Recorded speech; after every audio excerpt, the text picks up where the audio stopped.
Welcome to Movies with MacLean. I'm Andrew MacLean, and this is the weekly podcast where we talk all things movies, including the latest in movie news. With me today are two great guests. First up, Matt Vorbroker. How's it going, guys? Great to be here. Glad to have you, Matt. And with me again is Nick Siganik. Hello. Classic. You guys have been on a lot, but I think this is the first time I've had you on together. Yes. So I'm excited for this episode. It's going to be fun. Today, our main topic is the films of 1982. This past weekend was the 35th anniversary of two movies on our list today. Blade Runner and The Thing both came out June 25th, 1982. So we'll be discussing those and many other films from the year. It was a great year for sci-fi as well as action movies. So we have a lot to get into there. But first, because it is the last episode of the month, we will be doing a Netflix rundown today. So this is where we simply discuss the films that are leaving Netflix at the start of the next month, talk about our reactions to those films, and why you should or shouldn't watch those before they leave. So the two movies that are leaving Netflix that we thought were significant this month are Blazing Saddles and Batman the movie. That is the Adam West version. So, Matt, which of these stands out to you? What do you think they should watch while they still can? I mean, both of them are really good. If I had to pick one, I'd probably pick Blazing Saddles, because it's just like one of the most classic like comedies, and just like paved the way for like comedy, like dumb but like smart like comedy today, like Step Brothers and like stuff like that. So just kind of classic in that way. Yeah, I'd say it's a lot smarter than Step Brothers, but yeah, great comedy that if you haven't seen, it's one of the best like slapstick comedies, and also good like a little social commentary and funny like fourth wall breaking. Yeah. Blazing Saddles is hilarious, and there's a lot of memorable funny scenes in there. But Nick, which of these would you watch, or are you going to watch? I've never seen the Adam West Batman, but I've seen like parts of Blazing Saddles. It's Mel Brooks, right? It's like the same guy that did Spaceballs. Yeah, so it's like kind of like a parody. It seems like a good movie. I've only seen like bits and parts of it, but I mean, it seems pretty funny. Got the Willy Wonka guy in it. Yeah, and it plays with a lot. It like really makes fun of a lot of the Western tropes of like the guy who's like too good, like because the way that Gene Wilder like takes guys out in that movie or like shoots their hats off is like completely ridiculous and unrealistic, but it just makes fun of those characters that we see in other Westerns. And then Batman the movie, I mean, it's goofy, but I think if you've never seen it, you should check it out. It's a different Batman that we don't see anymore, but it's a Batman that a lot of people grew up loving. So definitely. I'd say watch both of them if you can. Now we're going to move into the movie news, and this is a story that's been developing over the past couple weeks. So the directors Phil Lord and Chris Miller were fired from the Han Solo movie, and now we know that Ron Howard has stepped in to take over for reshoots and finishing filming. I'm sure it's going to take longer now because they're going to have to redo a lot of it. And then there's also all these rumors about other issues with the film. But Matt, how do you feel about Ron Howard coming in, and how do you think he's going to affect the Han Solo movie?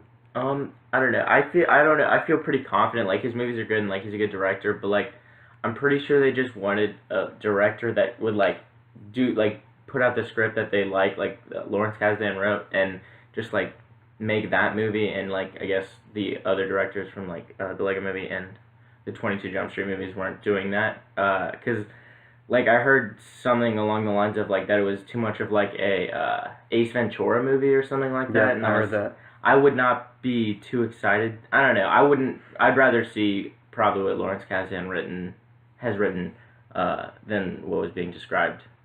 Yeah, and I mean Han Solo's not a comedian. Yeah. Like there's going to be humor in there, but he's the smuggler that we know from Empire, and who knows him better than Lawrence Kasdan? I don't think anybody. I mean, maybe George, but I think Lawrence Kasdan is going to be sort of a phantom director on this movie, like George was on Return of the Jedi. Yeah. Where they know that Ron Howard is going to cooperate with them. They have a good relationship with him, so I mean, I'm okay with that. It's probably better than whatever Lord Miller's vision for him was, if that was in the Ace Ventura region. That's definitely not what we want. So I'm okay with the choice of Ron Howard, but they're going to have a lot to make up for because they were almost done shooting, so there's a lot to redo, and, you know, this might get pushed back, but I'd be okay with that. Nick, what are your thoughts? Yeah, I mean, when you said Ace Ventura, I'm like, it's Han Solo, not exactly. Ace Ventura. Like, those are like, completely. I think of Ace Ventura, that's just like over the edge, Yeah. like trying to be funny. Like, if it's like that, I don't want to see it. But I mean, if Ron Howard's on it, like, and he's trying to make it more serious, I think it could be kind of good. Because I think having some comedy in there would be nice. Mm-hmm. And I am confident in the cast that they have assembled, especially in Donald Glover. I think he could be really good as Lando. So there's still hope for this movie, but there's some issues that we're running into that we probably shouldn't have run into this late in the game. Mm-hmm. It seems like they should have figured this out a while ago. Yeah. But, and I hate to see people blame Kathleen Kennedy. She's one of the most successful producers in the history of cinema, and I definitely trust Lucasfilm over these directors. And, you know, they say you should give directors creative freedom. Well, it's a Star Wars movie, and it's got to feel like a Star Wars movie. They, like, going into that movie, I feel like they should have expected not to have as much creative freedom as they had over their last few movies that were, like, amazing, but, like, not the right, like, exact same thing that, like, should have been a Star Wars movie, I guess. Mm-hmm. Yeah. Hey, maybe they can fire Colin Trevorrow too. I wouldn't be too disappointed about that. Not too many people would be disappointed, actually.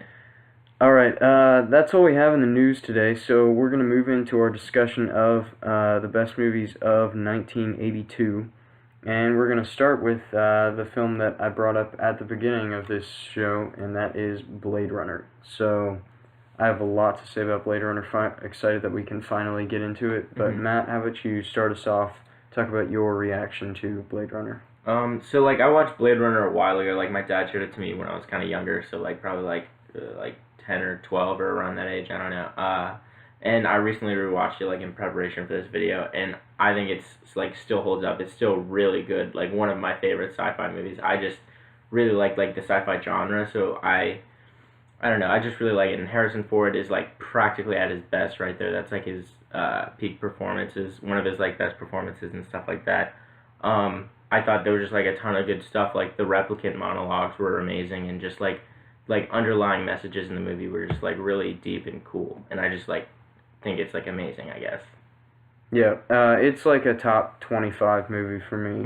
Definitely, you know, I say sci-fi movies that go back and forth between, like, this and Terminator 2, obviously very different, but as far as the way that they explore, like, the themes of science fiction, I don't think any movie does it better than Blade Runner.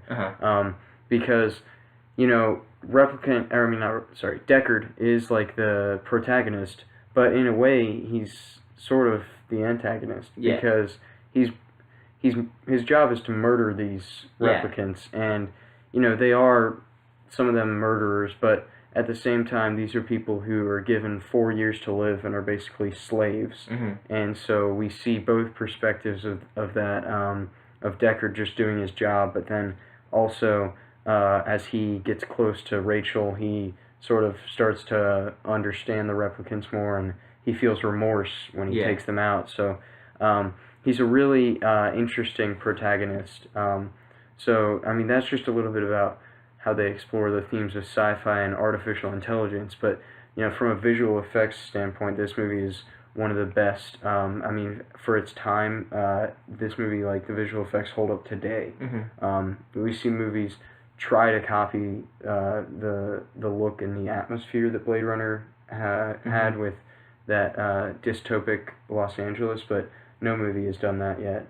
And it's just like the choices with like the costume choices give it that noir feel, and definitely. The way that it's always raining just really gives it like a dark feeling that sort of you know, gives us that idea of our future might not be so bright and happy like a lot of other sci-fi movies show, and these choices to experiment with artificial intelligence could have these consequences of people feeling, well, not people, but the replicants feeling like slaves. And we'll get into that a little more when we talk about that monologue that Roy Batty has, but Nick, I know you've seen part of this film, so what's your reaction to it? Yeah, I mean, the one thing I noticed, like you said, it set the groundwork for a lot of sci-fi movies. Like, a lot of, like, other movies, like, take stuff away from it. Like, the flying cars. Like, I was thinking, like, Back to the Future the whole time. And, like, the replicants, I mean, there's been all kinds of movies with, like, AI, like, kind of, like, taking over, you know?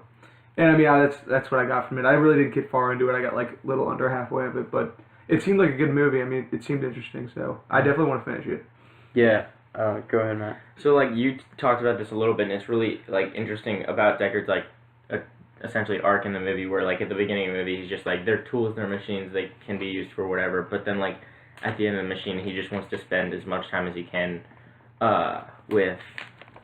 Rachel. Yeah, Rachel, as he can before, like, her time expires, and I think that's just amazing to, like, and, like, it's a really, unique way of, like, AI, because, like, in the movie AI, or, like, different AI movies, like, Avengers Age of Ultron, they, like, put such, like, a villainous, like, take on them, but, like, this one, it's, like, a mixture of, like, good and bad, and, like, how, like, it's, like, memories of, like, a person and just a machine, and it's, like, just essentially a person, I guess. Well, yeah, and we see, like, with Zora, she's just, like, the dancer, and, you know, he takes her out. Yeah. And that's, like, you normally, when you see the protagonist accomplish part of their goal, you feel good watching that. Yeah. But when you see that in Blade Runner, you don't feel good about that. You just feel confused, and it's just uneasy. And you think, like, is this right that he's doing this? Yeah. And, you know, Rutger Hauer is so great in this movie as Roy Batty, because he is this guy who does these horrible things, but really, I mean, he just wants more life. Like he says when he goes to Tyrell, and he says, like, I want more life. He's just trying to find a way to extend that. And even in the end, though, we see the humanity in him. Yeah. And that just proves that these are people, even though they're not. Yeah. Because he saves Deckard when he's given the choice. And then just that monologue is one of the best monologues in any movie, period.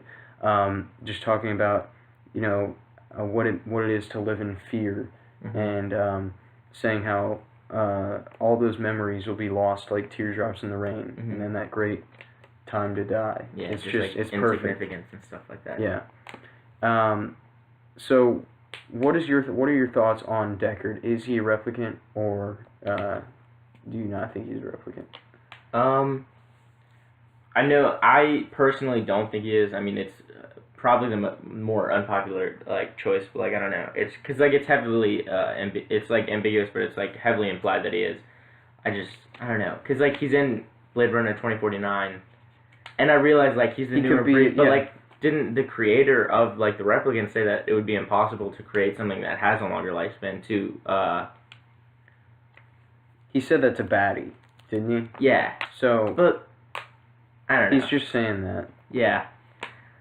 I don't know. If I had to choose, if that was my guess, like, my prediction for Blade Runner 2049, I would think that would be, like, what they reveal, his fate, that he's not, he's just a human. But, like, yeah, I think he is. Yeah. And I mean, there's the obvious evidence of, like, he has the unicorn dream, and then Gaff leaves the unicorn origami because that's an implanted memory, so the only way that Gaff would know about that is because it's an implanted memory, because he didn't tell anyone about it. Yeah. But the other evidence is, at the end, after he's finished the job, Gaff tells him, he says, "You've done a man's job, sir." Yeah.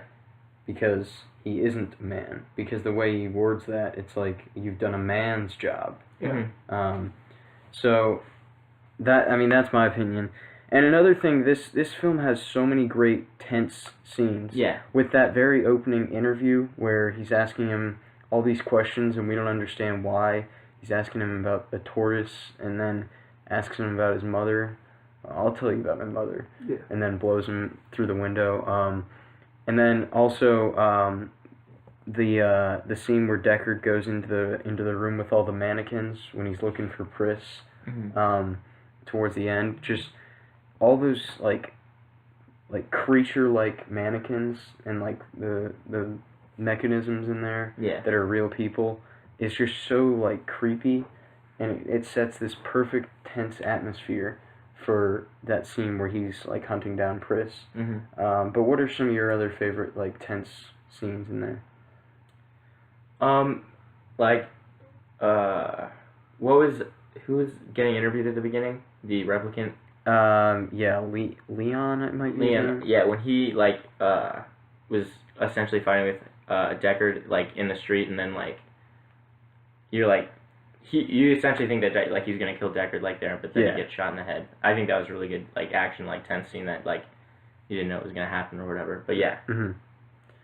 Alright, well, we've talked about Blade Runner for about, like, 8 or 9 minutes, so we do have other films to discuss today, as much as I like talking about Blade Runner.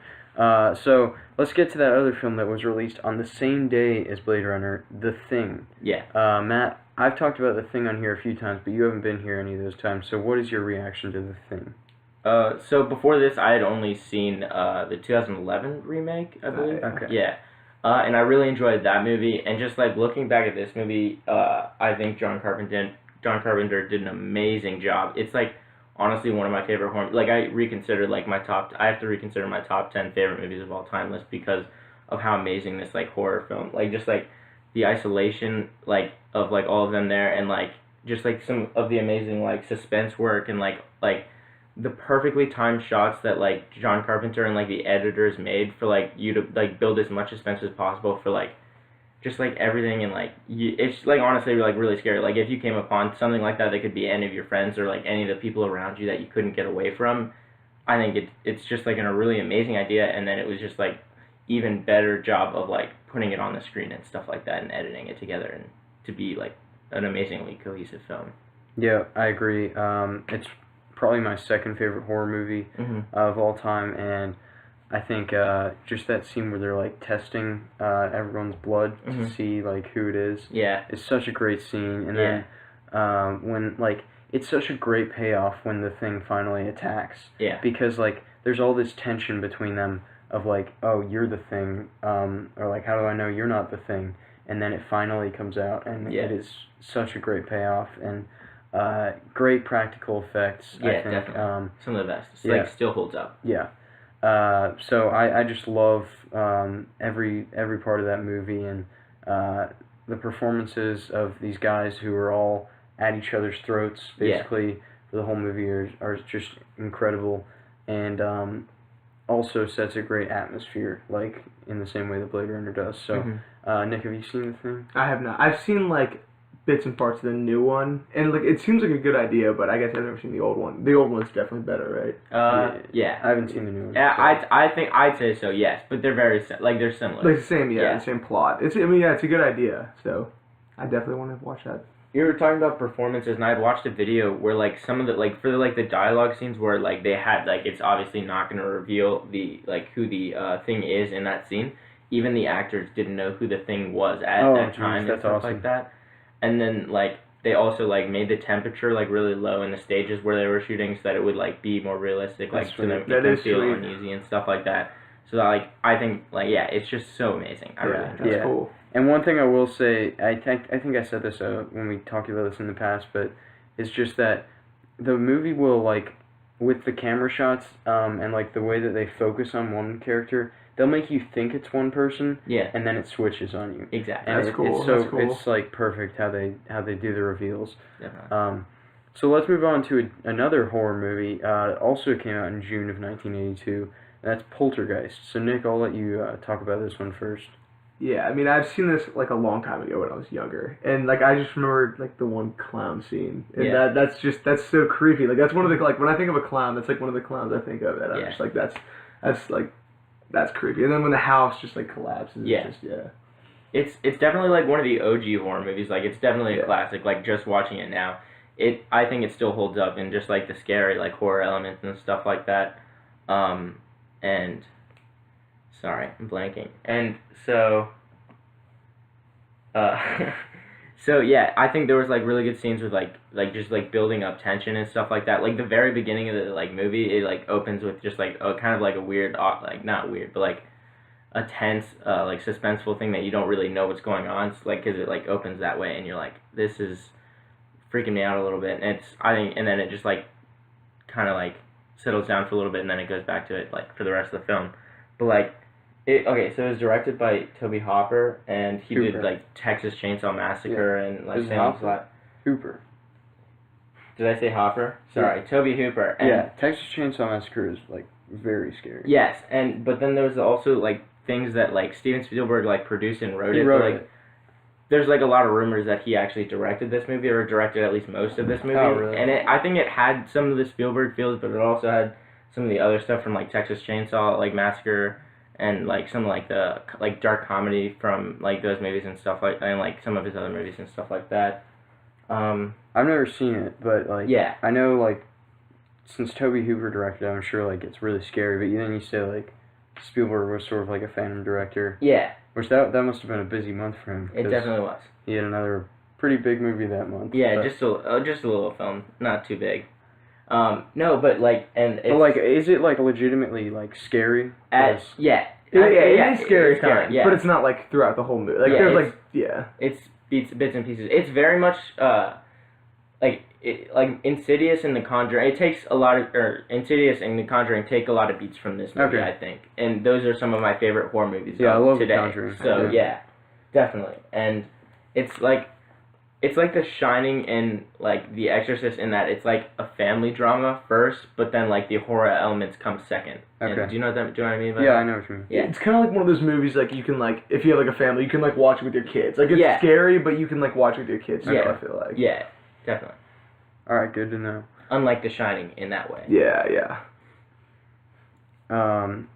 I think Nick saw The Shining too young, and that's why he turned out the way he did. Yeah, that's actually true. The Shining messed me up big time. A lot.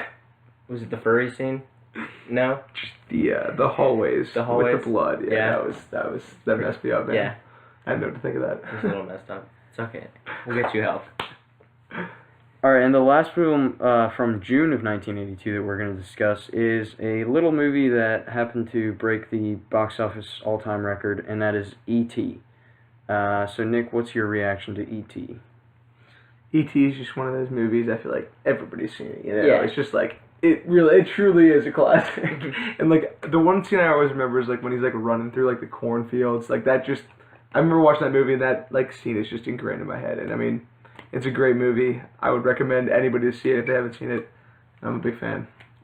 Yeah, I mean, we talked about like Blade Runner, like influencing a lot of the sci-fi movies to come like after it, and this is just like one of those movies that is like influenced almost like just like film in general after, and like television and all. Like Stranger Things had a lot of the similar beats, minus the alien part, but like.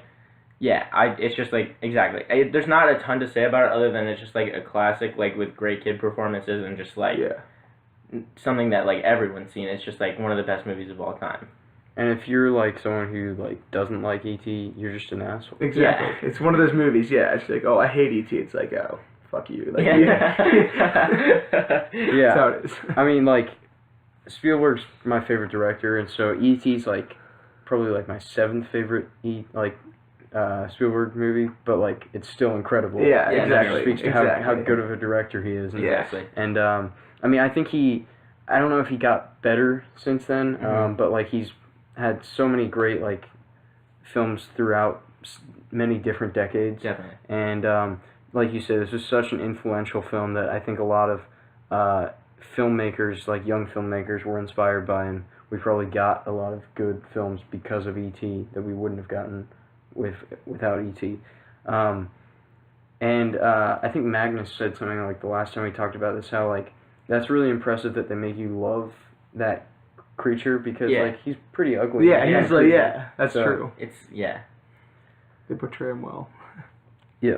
Alright, so let's move on to Conan the Barbarian. I believe I'm the only one who's seen this. correct. Alright, so this was like Arnold's first big movie, Okay. 2 years before Terminator came out. I mean, people knew who he was because he was like Mr. Universe, but Yeah. this is his first like big major motion picture in America at least. And this is a weird movie. It's good. I enjoyed it, but it, there's like a lot of interesting sorcery elements that are involved, and in particular, there's a few really weird sex scenes, and I'll say one of them this was like an unintentionally funny laugh out loud moment, Mm-hmm. but it's the only like part that I'd say is like bad, Mm-hmm. but it's like funny bad, Yeah. and it's like Conan is like having sex with this chick by a fire, and then in the middle she starts to turn into this monster, and he rolls her over and throws her into the fire.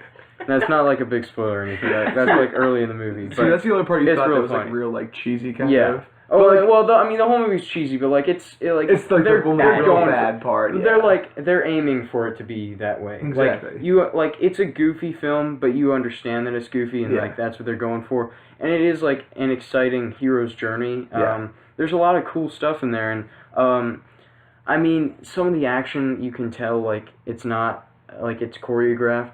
Yeah. But it almost feels like you're watching like WWE at some points, like so like you know yeah, it's very yeah. if you It's could, like you want to believe it's like legit, but it's not. well, like the moves are like cool, but Yeah. like you can tell they're not really like hitting Yeah, him yeah. sometimes. Yeah. I mean, I'm honestly surprised how little dialogue Arnold has in the movie too. Like for a lead, I guess because it's like his first big lead role, they didn't really know Yeah. how much he could do, so they don't give him a lot of dialogue. But he does a good job as like Conan, and you know, I'd recommend it if you're into like Big Trouble in Little China. If you like Okay. that kind of goofy movie, it's in the same tone.